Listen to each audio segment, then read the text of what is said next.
1900ஆம் ஆண்டுகளின் தொடக்கத்தில் மதராஸ் மாகாணம் எப்படி இருந்தது? மக்கள் தொகையில் 3%த்திற்கும் குறைவாக இருந்த ஒரு குறிப்பிட்ட பிரிவினர் அரசாங்க வேலைகளில் 90%த்திற்கும் மேலாக ஆக்கிரமித்திருந்தனர். கல்வி என்பது ஒரு சாராருக்கு மட்டுமே உரித்தானது என்ற மனு தர்ம கோட்பாடு நடைமுறையில் இருந்தது. படிக்க சென்ற தாழ்த்தப்பட்ட மற்றும் பிற்படுத்தப்பட்ட மாணவர்கள் அவமானப்படுத்தப்பட்டனர். 1916 டாக்டர் டி.எம். நாயர், சர் பிட்டி தியாகராயர் மற்றும் டாக்டர் சி. நடேசனார் ஆகியோர் இணைந்து தென்னிந்திய நல உரிமை சங்கம் நீதி கட்சி தொடங்கினர். பிராமணர் அல்லாதார் கொள்கை அறிக்கை. இதுதான் தமிழகத்தின் முதல் உரிமை போர். எங்கள் வரிப்பணத்தில் இயங்கும் அரசாங்கத்தில் எங்களுக்கும் பங்கு வேண்டும் என்ற முழக்கம் எழுந்தது. அதிகாரத்தில் புரட்சி. 1921 நீதி கட்சி ஆட்சியில் கொண்டுவரப்பட்ட வகுப்புவாரி பிரதிநிதித்துவ அரசாணை இந்தியாவிலேயே முதலில் இடஒதுக்கீட்டிற்கு வித்திட்டது. இந்த தீர்மானம்தான் பெண்களுக்கான வாக்குரிமை.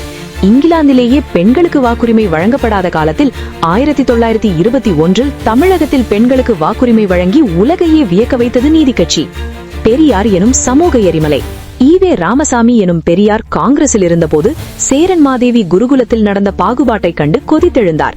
1925 காஞ்சிபுரம் மாநாட்டில் இடஒதுக்கீடு கோரிக்கையை காங்கிரஸ் நிராகரித்த போது இனி ஜாதி ஒழிப்பே என் லட்சியம் என்று வெளியேறினார். வைக்கம் போராட்டம். கேரளாவில் மனிதர்கள் நடக்கும் வீதியில் ஒரு குறிப்பிட்ட பிரிவினர் நடக்கக்கூடாது என்ற தடையை எதிர்த்து போராடினார்.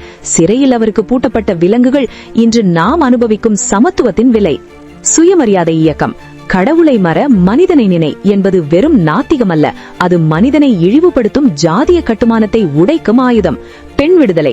பெண் ஏன் அடிமையானாள் என்ற புத்தகம் மூலம் தாலி கட்டுவது முதல் சொத்துரிமை வரை பெண் அடிமைத்தனத்தை வேறறுக்க போராடினார். காமராஜர் தியாகத்தால் செதுக்கப்பட்ட தலைவர். சுதந்திர போராட்டத்திற்காக 9 ஆண்டுகள் சிறையில் வாடியவர். இவர் முதல்வர் நாற்காலியில் அமர்ந்ததே ஒரு போராட்டத்தின் விளைவுதான். ராஜாஜி கொண்டு வந்த குலக்கல்வி திட்டத்தை, அதாவது ஜாதி தொழிலையே பிள்ளைகள் செய்ய வேண்டும் என்ற சதியை பெரியார் எதிர்த்தார். காமராஜர் அதை முறியடித்து ஆட்சி பொறுப்பேற்றார். கல்வி புரட்சி. 6000 பள்ளிகளை திறந்ததோடு நிறுத்தவில்லை. ஏழை பிள்ளைகள் வயிற்று பசியால் படிக்க வராமல் போகக்கூடாது என்று மதிய உணவு திட்டத்தை கொண்டு வந்தார். தொழில்துறை வளர்ச்சி. மத்திய அரசின் நிதி தர தயங்கிய போது டெல்லியில் நேருவுடன் மல்லு கட்டி நெய்வேலி நிலக்கரி நிறுவனம், பெரம்பூர் ரயில் பெட்டி தொழிற்சாலை, குந்தா மின் திட்டம் ஆகியவற்றை தமிழகத்திற்கு கொண்டு வந்தார். அணைகள். மேட்டூர் கால்வாய், வைகை அணை, சாத்தனூர் அணை என தமிழகத்தை விவசாயத்தில் தன்னிறைவு பெற செய்தார் காமராஜர். பேரறிஞர் அண்ணா. மாநில சுயாட்சியின் முகவரி. அண்ணா ஒரு பேச்சாளர் மட்டுமல்ல, அவர் ஒரு தீர்க்கதரிசி. 1965 இந்தி எதிர்ப்பு போர். இந்தி ஒருபோதும் தேசிய மொழியாக முடியாது. அது ஒரு தொடர்பு மொழி என்றால் உலகத்தோடு தொடர்பு கொள்ள எங்களுக்கு ஆங்கிலம் இருக்கிறது என்று வாதிட்டார் அண்ணா. 1965 மாணவர்கள் நடத்திய அந்த பெரும் போராட்டம் டெல்லி சுல்தான்களின் அகந்தத்தை அடக்கியது. பெயர் மாற்றம். 1967 ஆட்சிக்கு வந்ததும் முதல் வேலையாக மெட்ராஸ் ஸ்டேட் என்பதை தமிழ்நாடு என்று மாற்றி சட்டமன்றத்தில் தமிழ்நாடு வாழ்க என்று முழங்கினார். இருமொழி கொள்கை. மும்மொழி கொள்கை என்ற பெயரில் இந்தியை புகுத்த முயன்ற மத்திய அரசை எதிர்த்து தமிழ் மற்றும் ஆங்கிலம் மட்டுமே போதும் என்று இருமொழி கொள்கையை சட்டமாக்கினார். கலைஞர் கருணாநிதி. நெருக்கடி நிலையை வென்ற அஞ்சா நெஞ்சர். 1975 முதல் 77 வரை. இந்த அத்தியாயம் இந்திய ஜனநாயகத்தின் இருண்ட காலமான எமர்ஜென்சியிலிருந்து தொடங்குகிறது. மத்திய அரசுடன் மோதல். இந்திரா காந்தி நெருக்கடி நிலையை அறிவித்த போது இந்தியாவிலேயே அதை தைரியமாக எதிர்த்த ஒரே முதல்வர் கலைஞர் கருணாநிதி. மெரினா கடற்கரையில் லட்சக்கணக்கான மக்களை திரட்டி ஜனநாயகம் காப்போம் என பிரம்மாண்ட உறுதிமொழி ஏற்க செய்தார். மிசா கொடுமைகள். 1976 ஜனவரி 31 கலைஞரின் ஆட்சி கலைக்கப்பட்டது. தற்போதைய முதல்வர் மு.க. ஸ்டாலின் உட்பட ஆயிரக்கணக்கான திமுக தொண்டர்கள் சிறையில் அடைக்கப்பட்டனர்.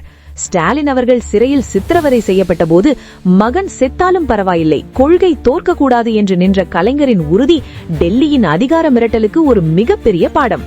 மாநில சுயாட்சி.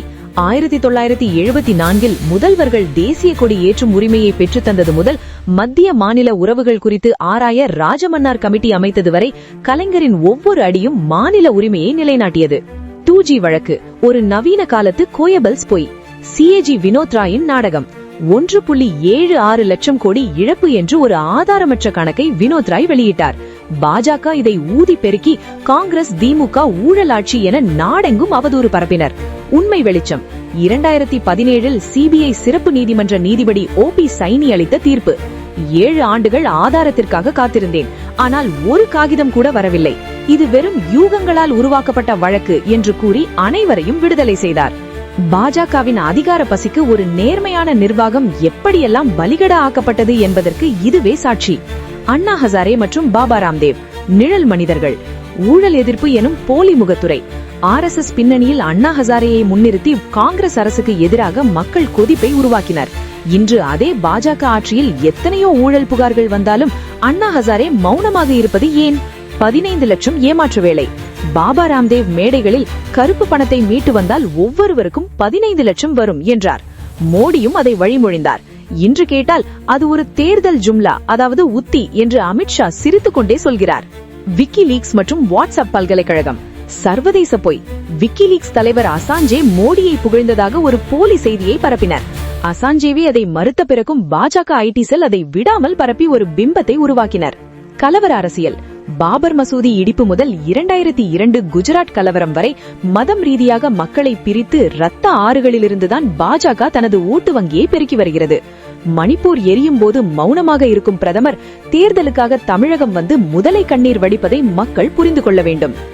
MGR பசிப்பிணி போக்கிய மக்கள் திலகம். சத்துணவு திட்டம்.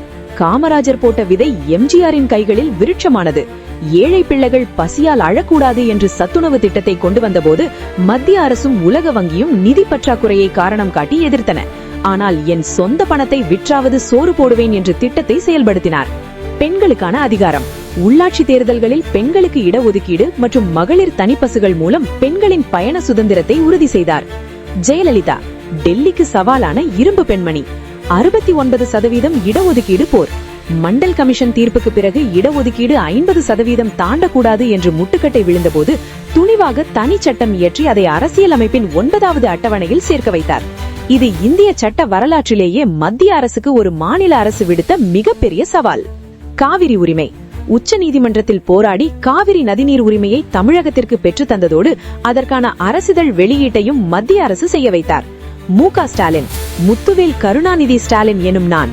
50 ஆண்டுகால அரசியல் உழைப்பு, சிறைவாசம், போராட்டங்களுக்கு பிறகு தமிழகத்தின் முதல்வராக பொறுப்பேற்ற மு.க. ஸ்டாலின் அவர்களின் ஆட்சி நவீன இந்தியாவின் புதிய திசைகாட்டியாக மாறியிருக்கிறது. திராவிட மாடல். இது வெறும் அரசியல் முழக்கமல்ல, அனைவருக்கும் அனைத்தும் என்ற தத்துவத்தின் அடிப்படையில் ஒரு தனிநபரின் வளர்ச்சியே மாநிலத்தின் வளர்ச்சி என்பதை உறுதிப்படுத்துகிறது. பொருளாதார புரட்சி. 2030க்குள் தமிழகத்தை $1 டிரில்லியன் பொருளாதாரமாக மாற்றுவதே இலக்கு. உலகளாவிய முதலீட்டாளர்கள் மாநாட்டை நடத்தி பல லட்சம் கோடி முதலீடுகளை ஈர்த்து லட்சக்கணக்கான வேலை வாய்ப்புகளை உருவாக்கி வருகிறார். சமூக நலத்திட்டங்கள். காலை உணவு திட்டம். பள்ளிகளில் பசியோடு வரும் குழந்தைகளுக்கு உணவு வழங்கி உலக நாடுகளையே வியக்க வைத்த திட்டம்.